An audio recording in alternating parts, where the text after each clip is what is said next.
Good afternoon, everyone. It's wonderful to see those of you who are joining us and those that will watch the recording a bit later. This is our third or fourth episode of Second Acts, where we're in conversation with people in their second acts and love hearing the stories and also the learning and the inspiration for those of us who are grappling with what it is that we would like to do. So today I have, for those who don't know me, I'm Linda Smith. I'm the CEO of 50 Plus Skills. And Jane, who's one of our shareholders, is helping me on the side here, letting everybody in. And we have Kate Groch from the Good Works Foundation and Jenny Alge, who will tell me what her portfolio life looks like now when we chat to her. And so this is the first time where we're actually doing two people together, but it was one that made sense for me. And I'm a great believer that collaboration with different people in this season of life makes magic. And I've been in a few collaborations that have been amazing. Could not have done them on my own with my set of skills, but when you join together, you get a completely different scenario. So we're going to start by talking to Kate, and I'm going to ask her a few questions, and she's going to chat. There's a slide maybe that she will just also just share some context to the work that they're doing. And then secondly, I will talk to Jen, and then we will create some lessons from them for the future. 30 minutes in total for all of that, and then open for questions. You're welcome to also put questions in the chat box. So Kate, let's start with you. Welcome. It's wonderful to have you here. And so tell us, who is Kate and who were you in your early life? So I'm Kate Groch. I'm the CEO and founder of the Good Work Foundation. We were chatting earlier, when I started my career, I did my best. I was 100% determined not to be a teacher, and I worked really hard at not being a teacher, and decided to do all sorts of other things, and finally got to the realization that it's not what I was going to do, it's who I was. And so having done a journey of doing zoology and maybe doing medicine and all sorts of studying, I decided to actually listen to myself and started, I think, one step into teaching that was not in a school. So I started with environmental education. That sort of journey led to an amazing experience of being a private tutor for a conservation family, for the Vati family, for their two children who were in grade 8 and 9 when we started, and traveled through Africa and beyond, and did learning completely outside of the classroom, and was just such an amazing experience, one for myself. I mean, I saw places that I dreamt of as a zoologist and as a person who loved the nature in the early years. But really, I suppose, to really understanding for me what teaching would be for me, I think was the main thing. And, I think two enduring lessons that came out of that for me was one, that everybody should have access to learning, not just those of us who are lucky enough to live near good schools or be able to go to good schools. I think everybody should have access to learning. And the other thing is that learning is so much more fun if it's, and we've now got a phrase, wonderful. If it is exciting and creates awe, that is the learning that people don't forget. And I suppose coming out of those years, that's what I then set out to try and create, one for other young people, and then through the setting up of Good Work Foundation for as many young people as possible. I think that's where the journey began. Yeah. Wonderful. And so we chatted earlier that you had your kind of your ladder moved slightly earlier than the kind of the 50 plus style. So talk to us about what happened in that phase where you vowed never to be a teacher, to discovering that you could teach, and what led you to doing what you do now. Yeah, I think coming out of school, I was, didn't want to go back. I think that was the main thing. I think that might be an issue for a lot of people who are not 100% sure they want to be teachers. And I think for me, as I said, I really tried not to. I started off studying medicine, and then I changed and studied. I was going to do microbiology, and then I changed and did zoology. And really, when I started to do zoology, I loved it, number one. And I think it was a big lesson for me to just start to do what you really love to do, and the rest will sort of, become clear as you start. Instead of sort of having an end goal in mind. And I think that was really good for me. And what I discovered when I was at UCT is, yes, I was studying zoology, but in the afternoons I was either teaching in a preschool or teaching adult literacy. And at some point the penny had to drop. And then, as I said, I went into environmental education and loved that, absolutely loved that. And there's still an aspect of that in the work that I'm doing now. And then this opportunity to travel through Africa as a teacher happened upon me. And I'm forever grateful. It's such a wonderful thing, at 55 now, to look back and to see these moments along the way that are these sort of absolute moments of where you sort of get to, I'm a zoologist, you go, the dichotomous key decides, are you this or that? And then you take a path, and then are you this or that, and take a path. And I think it's often easier to see it from behind, looking back. So that was the one thing, is to really, I sort of took the leap of faith. I was, happily doing my job, but took the leap of faith to do that. And I think it just opened my world completely. It opened to what teaching could be, the kind of impact you could have in young people's lives outside of the classroom. And then when we got back, Shan, Vati, and myself started a company called Future Nature. We wanted to see whether, we can't take everyone's children out of school for 2 years, although I'd quite like to do that. I think what we were trying to create something where we could immerse young people in the kind of activities we've had and the kind of experiences we'd been through, to just open worlds and make sure. And so Future Nature brought young people from all over the world, and still does, and immerses them in community projects and wilderness projects, to be able to see that the world, see the world through other people's eyes, and to experience a life that's maybe not your own. And through that, I found myself, in rural parts of South Africa, and because I'm a math, science, and biology teacher, getting roped into high schools. Those are the ones that are the teachers that are needed in those schools. And, sort of my afternoons were spent doing matric maths and matric biology.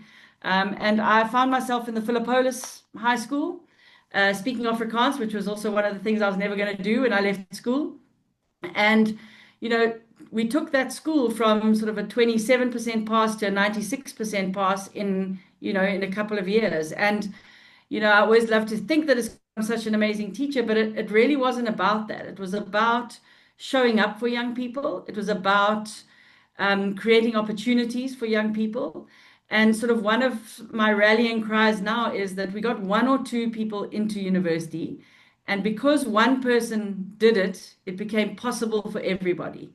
And that's at the core of everything that we're doing now, both at GWF and at Village Up. The moment one person manages it, everyone who's watching that person from a similar area or similar circumstance says, well, actually, why can't that be me? And I think that's the shift that happened. Because before that, whether you're the top student or the bottom student, the outcome is the same. You're still at home in Philippolis, not doing something the next year. And so the moment you open up those opportunities, that's what happens. And I suppose I found more and more of my time was being spent on that, and just being pulled to that, I think, was another decision to say, okay, well, I'm feeling a bit bad for my day job because I'm not really there anymore. It's time to make a decision. And as you say, move the ladder, and sort of stepped in there. We didn't have a foundation, so we created one. I found 7 friends, because at that point it was you had to create a section 21. I had to have 7 people on the board, so I found some friends who I've later had to ask to leave my board, which was quite hard, but and just started. And in the beginning, like any nonprofit, we did whatever came up in the communities. We did everything from peer counseling to painting to gardening to HIV things to career guidance, and sort of got to a point where we had to say, look, is this what we're going to do? What is the mission? And for me, it was about, how do we create this wonderful learning for young people in places where it's not available? How do we make sure the access for learning is there? And then how do we take the technology that we had then? And I thought it was impressive then, the technology that was then in our pockets, because suddenly our phones were in our pockets and they were computers. and how can we leverage that to get great teachers to young people all over the place. So I think that was what sort of started it to it. And the vision of GWF, which is we challenge what we learn, how we learn, and then for me the most important, who has access to that learning, rings true from that first day.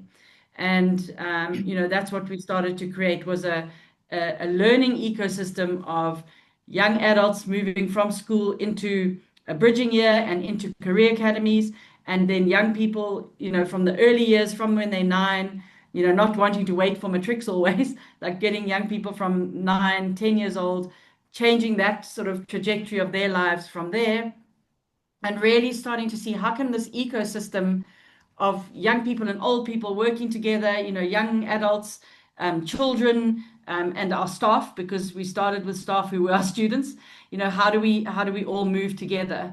And it really emerged as an amazing model. And we sort of used in the beginning the connections to our sponsors to start to get, once young people are graduating, they now need to go and do something. So how do we do that? And I suppose what started to emerge was that we can't just have an ecosystem of learning. We have to have the ecosystem of learning and working. How do we connect those two things together? And how do we make sure that we can be the network for the young people we're working with that get them their first job or their first opportunity? How do we connect young people into that opportunity? And I suppose, what has emerged then is this ecosystem of learning and working, which I think is starting to produce a model that we see could go elsewhere, that we want to share with people, and is making an impact in the rural parts of Mpumalanga. And as we know in this country, this is a country that has challenges. And I, for one, want to tap into the innovation of all the brains, not just some who live in the cities. So I think it's a way to open up opportunity and talent and, just innovation within the rural spaces of South Africa. And so we've been very clear. We work in the rural parts of South Africa. It's not the easy decision. It's easier to do it in the cities. And I'm sure Jenny will talk to that in her section. But it's the right thing to do. And I think if I look back on the decisions I've made at every point, I've really tried to look at, okay, it's not the easy. Sometimes it's not been the easy route. Even at sort of 35 or so, to say, no, I'm not going to go the traditional, become head of department in biology, stay in a school, get a good job in a school and move through that system.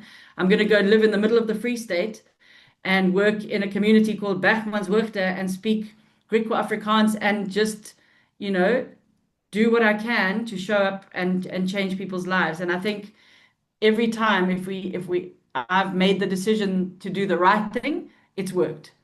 And when I try to do the easy thing, then there's usually a wall, so I have to move. Yeah, that's how it works. Yeah. You certainly have been an amazing pioneer over the last 20 years in building your model. I know I have been in the Gender Mainstreaming Awards alongside you, winning an award, and in the next year or two, being a judge and having you an outright winner in the fact that you have pioneered stuff that's hard.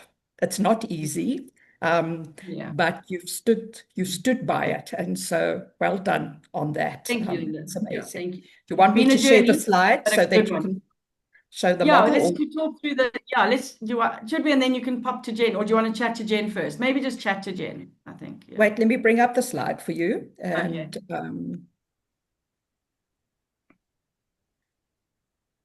I think if we just go to the ecosystem one.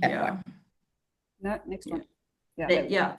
And I suppose, I think this is just a sort of a visual representation of what I was talking about. At the heart of it is really, the heart of the rural young South African.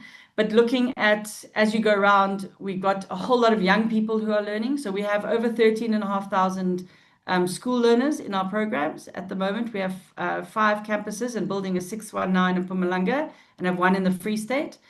And those young people, we're preparing for a future that's really different, and are really then looking at where does technology meet the careers of the future, because it doesn't help to teach them what to do today, because they're going to be working in like 15 years time. So we have to make sure that we're really trying to look ahead, and then taking school leavers and really sort of immersing them in a year that figures out who they are, what their unique contribution is to this planet, their responsibilities, their role in the communities that we're in, and getting the skills to step them forward. And then they move into the working space, and I know Jen will talk more about that. And that really starts to impact the region that we're in. And the whole idea of creating these working spaces is to create some kind of revenue. Village Up was created to do two things. One is to create career paths for our young graduates, and the other is to eventually to create revenue that flows back into Good Work Foundation. I mean, I don't know if anyone on the call is in the nonprofit world, but you fundraise all day, then you dream about fundraising, and then you wake up and fundraise again. And so to start to look at that differently was really something we were trying to do. And so it goes round. You know, the young students are inspired by the sort of the school leavers who are learning and starting to work. They're inspired because with the work they're doing, they're actually changing the sort of the whole area. And we're starting to get schools. There's 31 schools now, and we plan to get over the next few years to 60 schools, which will double our numbers. And I think it's just so important. There's no community. If you look in the world, there's no community that works everybody the same age together. Like, it doesn't work like that. You work with elders and young people and people who are working and people who are teaching and people are learning. And I think to create those kind of ecosystems within the learning space is really important. We went away from that into the schooling space, and we went into, let's put all the grade 10s together and see what grade 10s can teach to grade 10s. Well, it's not a lot, but grade 10s can learn from elders and from young people. And I think that's what started to emerge on these campuses, both in the learning and in the working space. People who are good at their jobs are teaching those who are new in their jobs, and that's the sort of thing that's starting to happen. So it's been very exciting to see what emerges. I'd love to say I envisioned it when I started, but if you told me what it would be when I started, I probably wouldn't have believed you. But it's an amazing thing to be a part of, with a big team, and everybody brings their piece. And so it's just, it's really grown into something wonderful. Yeah. Fantastic. Thank you, Kate. Right, I'm going to move to Jen now. And so Jenny and I met in completely different circumstances. I got a mail to say that Jenny wanted to join my Next Chapter course. And so that's how we engaged for 6 months on 90 minutes a month. Jenny lived in Cape Town, but we then got together and had a chat as well. But I'm going to leave you, Jen, to tell the story about how you got to my class and why you got there and what happened before that. Sure. Hi, everyone. It's always a difficult one to follow Kate. So I'm going to do my best, but usually I try and go first, but it doesn't really work in our ecosystem. So I end up following Kate. So forgive me for that. Sorry. I think, to go all the way back, Kate and I share one thing, and that is that I was a teacher originally as well. So for me, probably my upbringing and what I chose to do is really firmly in the belief of we're all here to serve, and that's the sort of premise that I've always come from, and that's the premise that I've always tried to come from. And I say try because probably at the age of, I am a qualified teacher, and I taught for 4 years. I taught in Woodstock for 4 years, which was a fantastic experience coming through 1994. To be in Woodstock at that time, in teaching in a Model C school that wasn't a Model C school. But I got to about 27, 28, and I was a little bit curious, and I was like, is there anything else that sort of is out there in the world? And I do come from a line of teachers, so teaching is what I knew. I liked the holidays, I liked engaging with the kids, it was good for me. So I decided, and this is these points of reflection or moments in your life, and I decided to actually step out and try and go into the corporate world and just look at it. And I remember having a conversation with my mother, who was horrified because I was about to lose my housing, extra money, and all sorts of things. And my sort of take on it all the way through, probably most of my life, was, what is the worst that could happen to me? I go back and teach, and I actually enjoyed that. So if that's the worst that can happen to me, why am I not doing something else?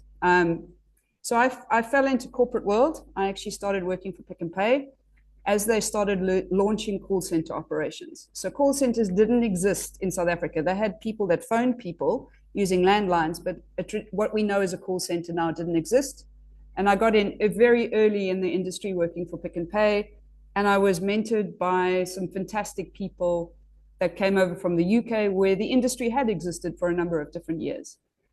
And it gave me a lot of purpose, and it gave me a lot of what I needed, because we were growing young people. And people would say to me, what is the difference between your teaching job and your new job, you know? And I would sort of say, the only difference really is that these lot get paid a salary, but you're dealing with exactly the same thing over and over again, because it's young people. So whether they're in matric or in those days, you know, 17, 18, versus 21, 22, you deal with a lot of the same thing. And I stayed in call centers for a number of years. I ended up working for a business process outsourcer, one of the bigger companies in South Africa, managing an international account that grew from 60 people to 600 people.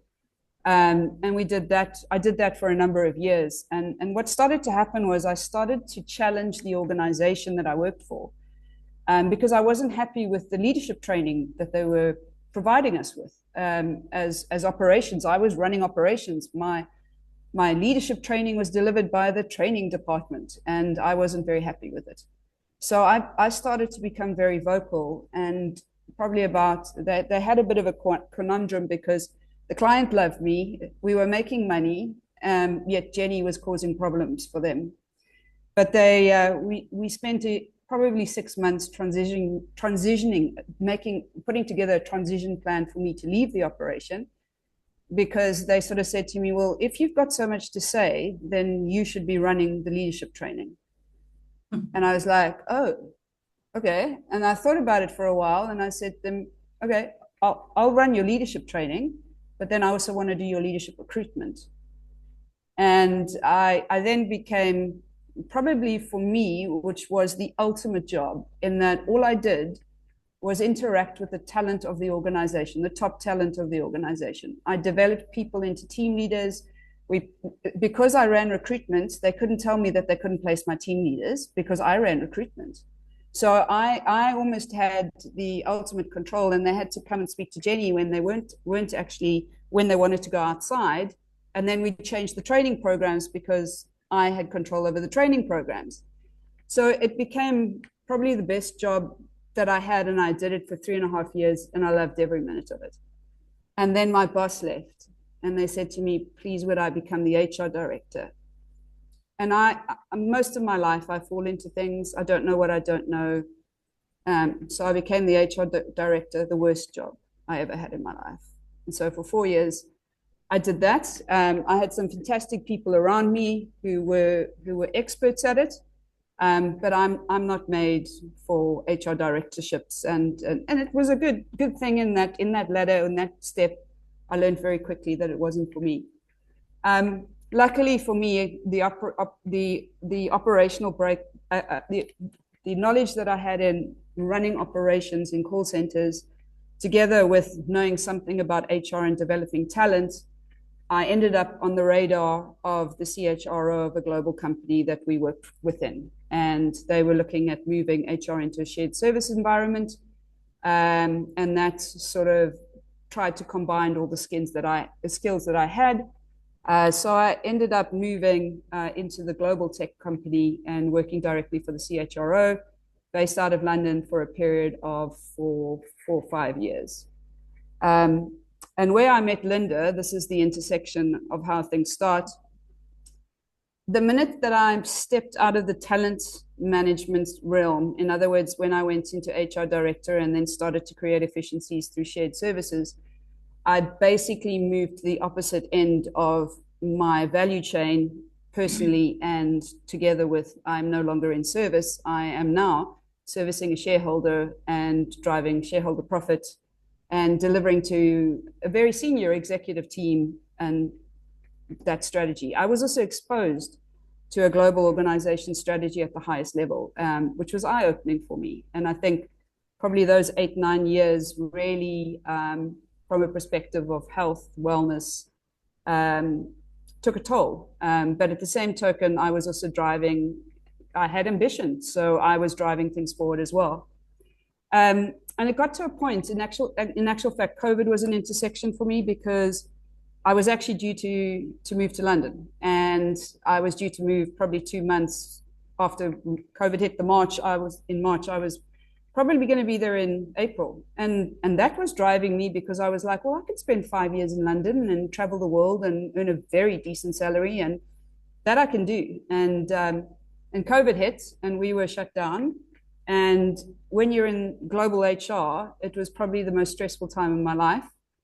We worked every single day for a period of time. My wife used to take me on excursions once a week just to get me out the house, and literally plan it into my diary, because it was just never ending. The thing that did change was that I got into a very good exercise routine, and I got into a very good sleep routine, which I started to realize how badly my health had been affected in some of the pieces that we've been doing. And where Linda got to, I'm just going to get to that point, is we'd done an integration in the global HR team of 27 different companies. And the next integration was due to happen, and it was 40 companies. And my then boss and I had a frank conversation. And one of the options I had was to step away after 17 years of corporate life and conditioning. And that wasn't really a hard choice for me. I was 54, 53 at the time. I had been paid very, very well. I had done some planning around that. And I decided that this was a really good time to step away. And when I did that, I made a conscious decision. I spoke to a couple of people I'm privileged to know, that Linda also knows. So I had a couple of different conversations, and someone advised me to take, if I could, time off, and not to rush into another job, not to be that person that just jumps into the next executive job because there are a number of BPO organizations that would have required the skill.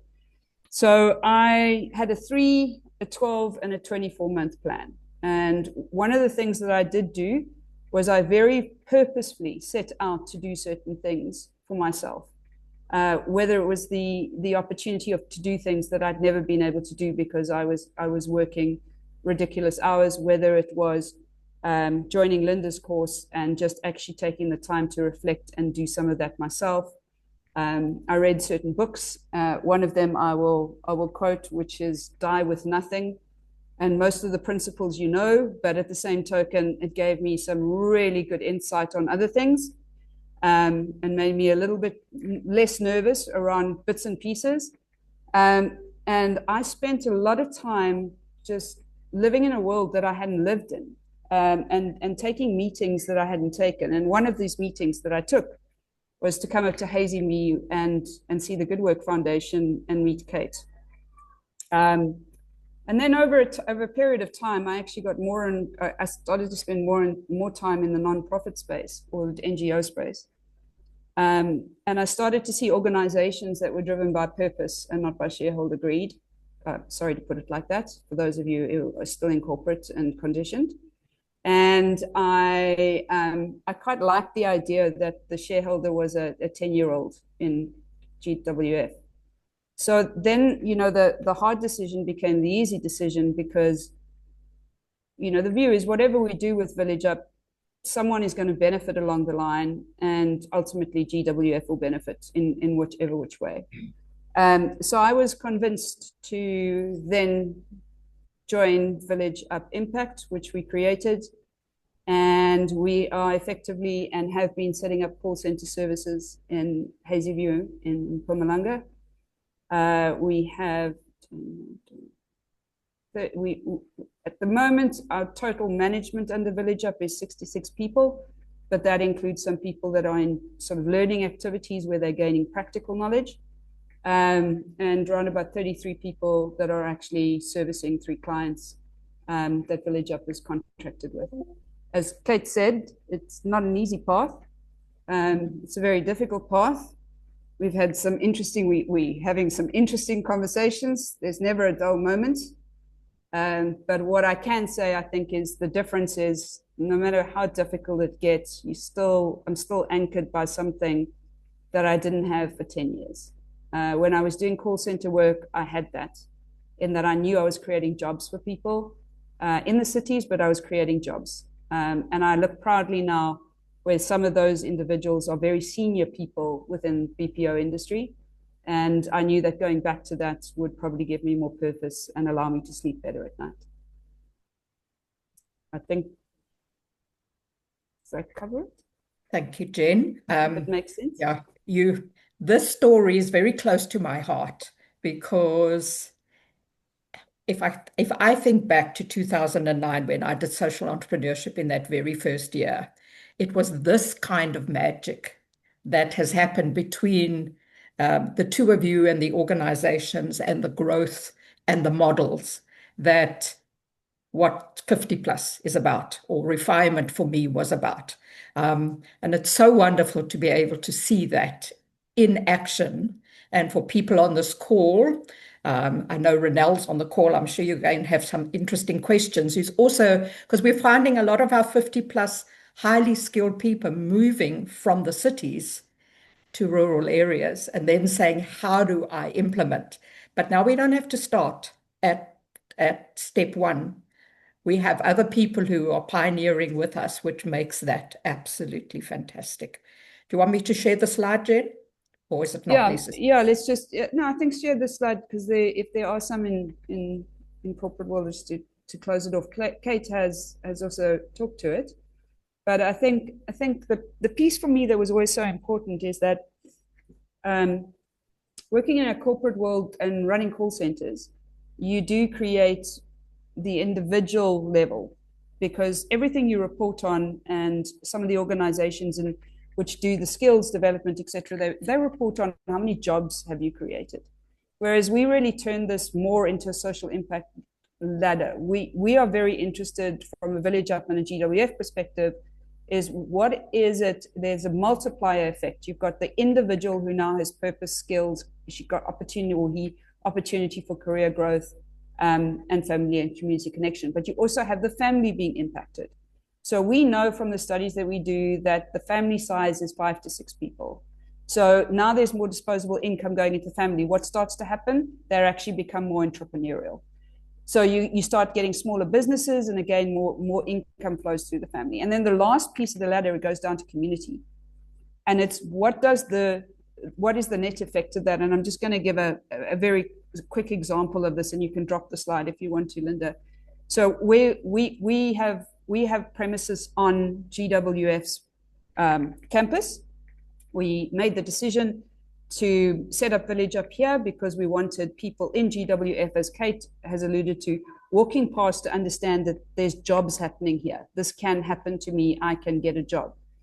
But what has started to happen around us is suddenly we are seeing little cafeterias, restaurants start to pop up, because now we have individuals who are earning money. So the community around us and the small shops around us have started to grow.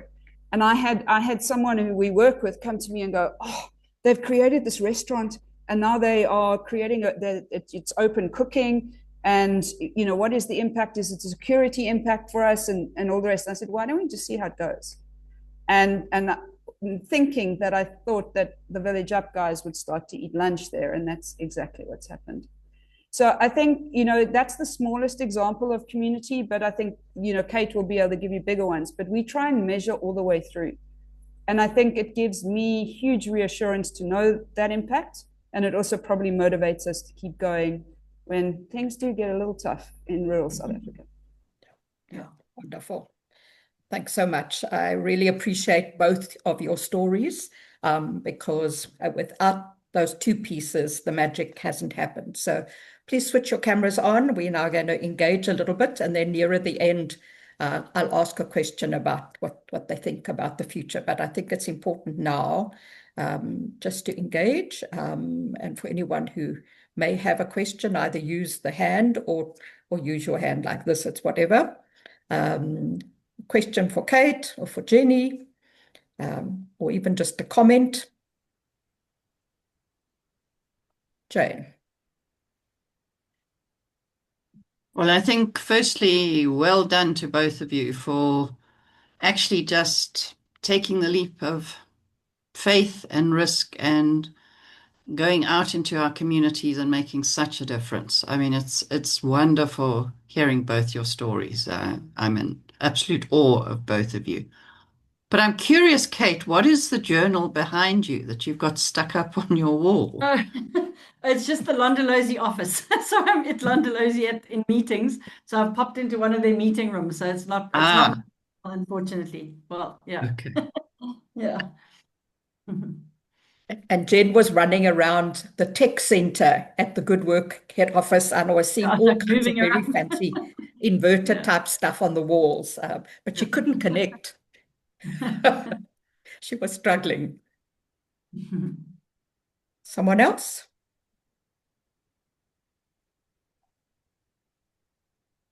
You're not going to leave me standing with no questions, surely. Thanks, Rob. Thanks, Linda. I'm curious where the work that you're doing fits into the formal training sector, because I'm kind of grappling with it myself in the older person's sector, in the care sector, trying to understand how to navigate this problem of lack of skills courses, plenty of academies giving useless training to young people for a lot of money. And so in our sector, we've started defining a not-for-credit curriculum just to support these people post-formal training and pre-formal training.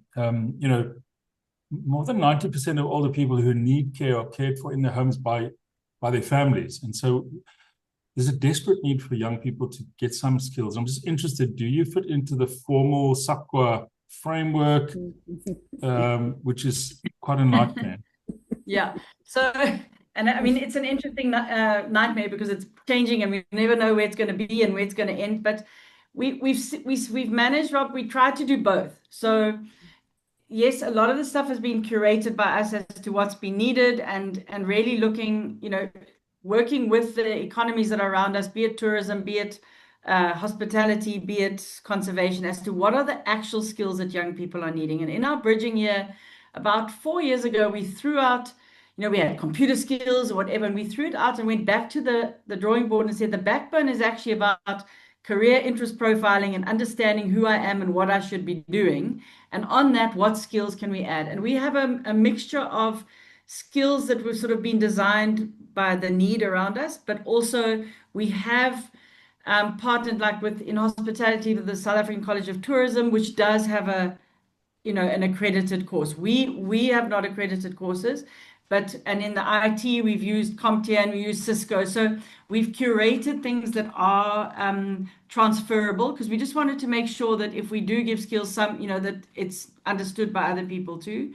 But I completely agree with you. Sometimes you can get stuck in a course and young people have paid a lot of money and they come out and they're not helpful in that space. And I think there has to be a real relook at what is useful out there, as you said. I mean, not everyone's going to get a formally trained carer, but how do we make sure that young people who are looking after family members are, trained and able to do the job that they're now doing? So I think we're doing both. So we walk the path. In the school space, we've been very clear to be alongside the formal structures. We don't want to be a school. I don't want to run a curriculum. And we've actually pulled it even below a curriculum to the actual building blocks you need before you can put any curriculum on top of it. And that's what we've done. But it's a dance to walk with the accreditation people and the government structures. And I think it's been time, it's been proven, young people are doing better. There's marks are getting better. They're doing better at school. And young people are getting jobs and are able. For me, the most important thing when they leave GWF is not that they have a qualification, but they know they can keep learning, that they have the skills to get on a computer, get on a course, continue to learn, and that everybody's first job is not their last job, because that's what used to happen. You become a cleaner and you hang on to it for dear life forever. And no, you have the skills to continue to learn. So we do both. Yeah. Some of it has been sort of guided by what the lodges want or Kruger needs or, the hotels need. But then we have tried to source a piece of it that is accredited so that it's transferable. That's been that's sort of, I don't know if that answers your question. No, it does. To a certain extent, I think the risky thing in South Africa is that sometimes regulation is put in place by government to support the workers, right? But when that's not followed up and modernized or updated on an annual basis, you can have a situation like we have at the moment where there just aren't the skills training programs available. We've got a gap now with no young people able to access training at an affordable level. Yeah. And now there's a huge problem, you know, and I can't employ somebody without that qualification. Yeah. So now we've got blockers, which are huge problems. So we're kind of working alongside the regulatory framework as well, but we're developing something that's alongside it so that we can kind of give people skills that perhaps when the training is available, they could use for, you know, recognition of prior learning, or at least they'll have the skill and they can get on with it outside of the formal environment. So it's a real head scratcher that, you know. No, it definitely is. And it's, I mean, and I think the health sector is even more, you know, I mean, we run a facilitator academy to create young people for ourselves. They are not teachers, they are not trained teachers, but they are extremely good at teaching and facilitating and getting the best out of the little ones in the schools. But what we're finding then, just what's naturally happening, is those young people are then studying education part-time and then bringing the two things together, which is, I think, what you're saying eventually. But I think sometimes it's been, you know, all the rules and the regulations actually make it almost impossible for young people to enter into these spaces. And we have to be, yes, there has to be regulation, because you can't have anyone just, you know, with a computer running courses. But I do think we have to start to have conversations that are about relevant learning and access. It's access again. Like, you know, unless you've got lots amounts of money, you can't do these courses. And I think that's not in our country and in the world that we're in, is not what we need. But no, I hear you. It's not an easy path to walk through. Yeah. I don't have the answer, but yeah, we do both. Yeah. Right. Thank you. Maybe a trip up when you're next at the retirement villages in Hazy View or White River. And I'm in Yeah, White please. River next time. Yeah. Yes, please come. That would be lovely. Yeah. Patsy. Hi, good day. I'd just like to ask Kate, you've mentioned now an important thing, that the learners cannot or students cannot afford to do the training. But obviously, if you go into a new venture in training, you also don't have the funds. So where do you start with your funding? And how do you get funding or sponsorships or? Yeah, I mean, when we started, before the full ecosystem emerged, we're a traditional nonprofit. We fundraise and we go to corporates and we use the BEE and all those things to get the funding in. It's very interesting. We cannot charge for the children to come because the schools are non-fee paying schools and they come during school time. So that we fundraise for. And then for the young adults, there is a commitment fee. Everybody is paying something towards their thing, but it's 700 Rand for the year.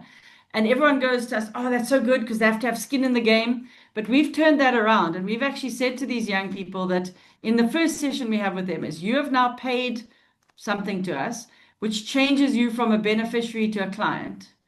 And you can now expect something from us. And I think, you know, where we are, the economy of wildlife has been amazing. So all the game reserves and the lodges and the Kruger Park have really created an amazing sort of economy but it has created a lot of beneficiaries. It's created a lot of benefits like preschools and clinics and all those sort of things. But people are beneficiaries, and we really want to shift that and make the young people that live there actually to be participating in these economies now.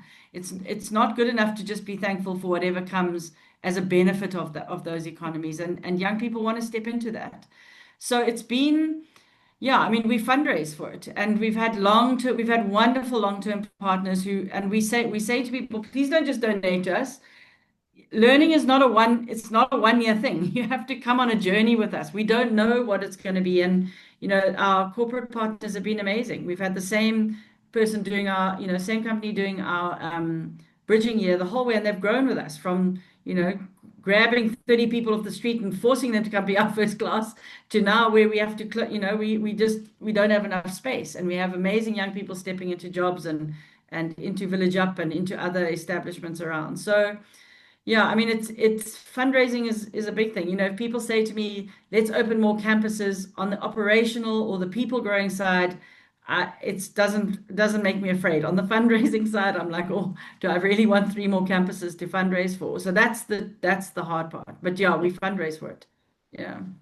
Thanks for the question, Patsy. Ronelle, share your story, Ronelle. Hi everyone. Sorry, I'm not going to put on my camera. I've got connectivity issues. So sorry about that. I just love what I'm hearing. You know, you talk about building bridges, and I was in the process of building bridges for someone else, and then I was asked to set up the Waterberg Skills Campus that has its origin in the Paarlwater area, and I'm in Bella Bella. So if I listen to the challenges that both you are expressing, Kate and Jenny, it's absolutely what I'm confronted with. So this kicked off on the 1st of June.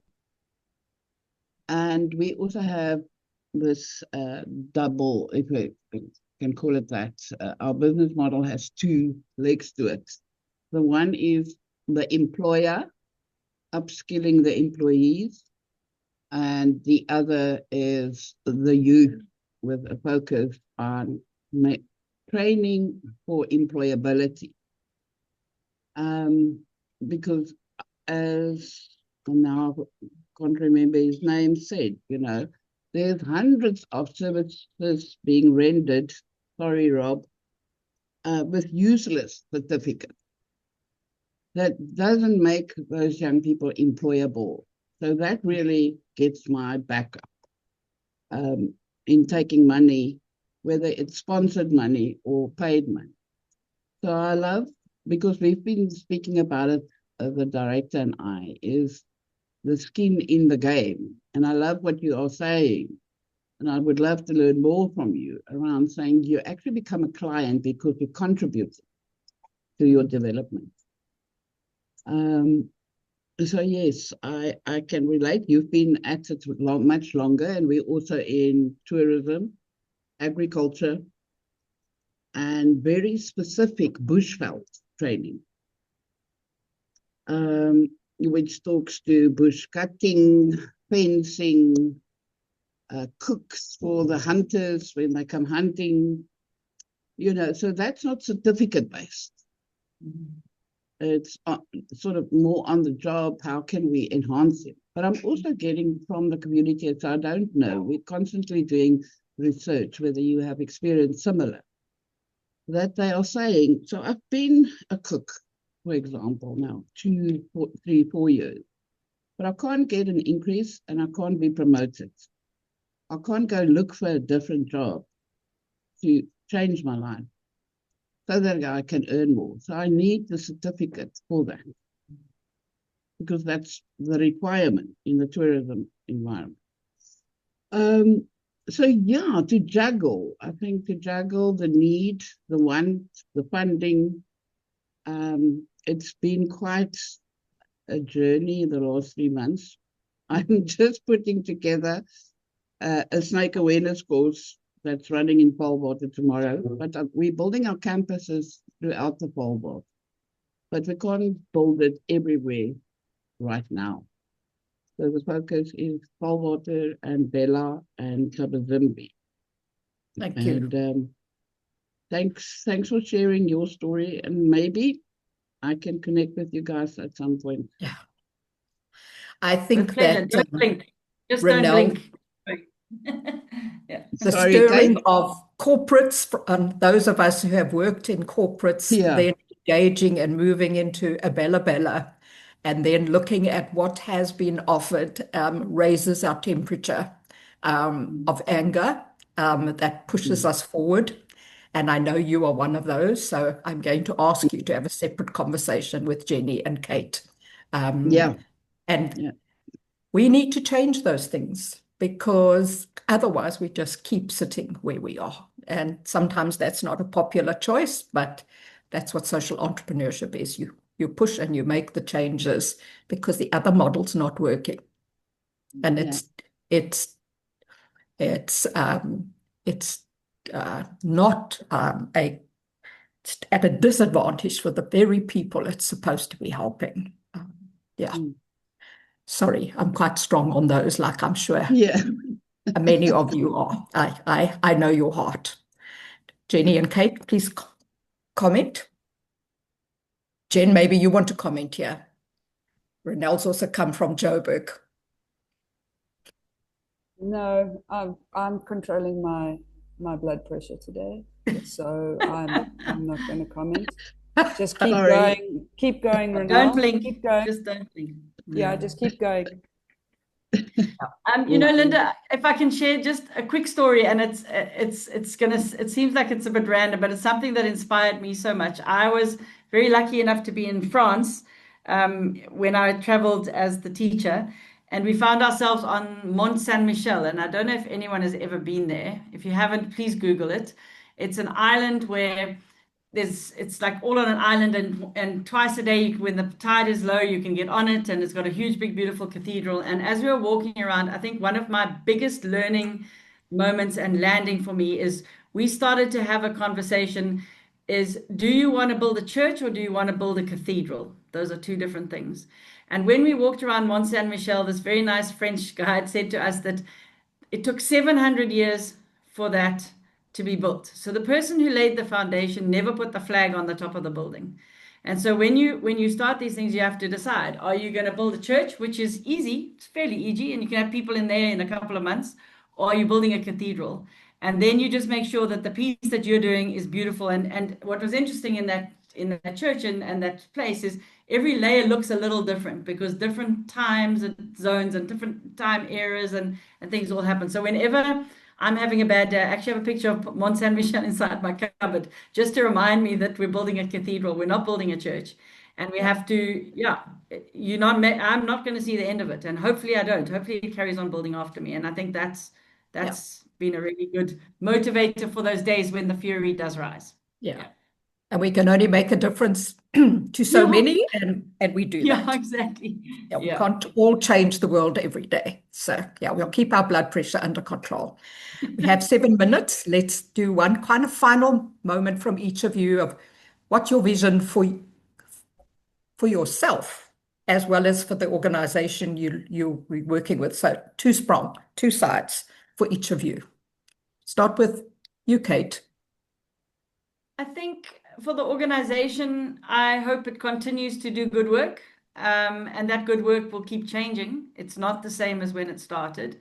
And I think our mission is to remain open to what it needs to be at the different times for itself. I think that's really, really important. You know, we're really starting to look at how to make it safe long term. Be it growing young leaders. My mom still works for me. So my mom's, and she's 79. So she's still, doing what she needs to do. And we're running a leadership program for the young facilitators, investing in our leadership in 5-10 years time. I think, I just hope it continues to do good work and do relevant work. And we're starting to see now an exciting time when our open learning, our young learners are starting to come into the bridging year age or the career academy age, and I'm interested to see what happens there. For myself, I don't know. I think, I think starting to hand over, we've just had strategy planning, starting to hand over the deep in the quagmire stuff to young people, I think is exciting. And really starting to be able to get to a point where I start to look at, we've created something now. It's not perfect, but we're changing it and evolving it as is needed. And how do we now get this to other places? How do we share this with other people, be it in telling the story, be it in opening up other places in other parts of the country or in other parts of the world? I don't know. And we don't know what that looks like. But I'm excited for myself to do that because it gets back into the innovative and Yeah, if you told me at school I was entrepreneurial, I wouldn't have believed you, but I've realized I don't like it when there's too much structure and there's too many rules. So I'm ready to go and break some more rules. Yeah. Yeah, that's what That's I why we like to can't do. be Yeah. confined, as I shared. Yeah. I started out being a pharmacist, Yeah. and the dispensary confined me, and Yeah. so I changed. And what about you, Yeah. Jen? I think for the organization, what is Village Up, it's, you know, never to forget what it's actually about. Sometimes we get roped into various shareholder discussions, etc. And at the end of the day, we literally are trying to take the individuals that graduate out of GWF and create jobs for them. And, you know, we talk to corporate South Africa, and this comes into your conversation, Rob, and they're like, well, you know, you got to deliver from day one. And you're going, buddy, just have a look at what we're trying to do, and a little bit of grace would go a long way. So there, you know, and again, for me, the organization is successful if we do that, and we continue people on their learning paths, but we create something that maybe is a transferable skill for them. For me, I've had various questions from various people at different stages. One being, are you just doing this in your retirement? Two, are you trying to create a legacy, or, you know, what exactly are you doing? And I think for me, it's just to be involved in something that actually just gives me joy and a level of fun. I don't want to be retired, and I think I'm past creating a legacy. You know, I think your whole life you create what you create, and it's done. So for me, it's just to try and do something that I actually really enjoy. And if that makes a difference to people, well, then that's great. Otherwise, I'm going to go ride my mountain bike. Wonderful. Thank you. Thank you to both of you for a absolutely inspiring conversation. And in the recording that I will share, I will add the links for both organizations, just to create conversations for those who would like to know more about the models. But I really have appreciated this conversation. It certainly has warmed my heart. So thank you very much, both of you, and enjoy your day, everyone. Thanks, Thanks, everyone. Elizabeth. Bye. Thank you. Bye. Thank you, and bye-bye.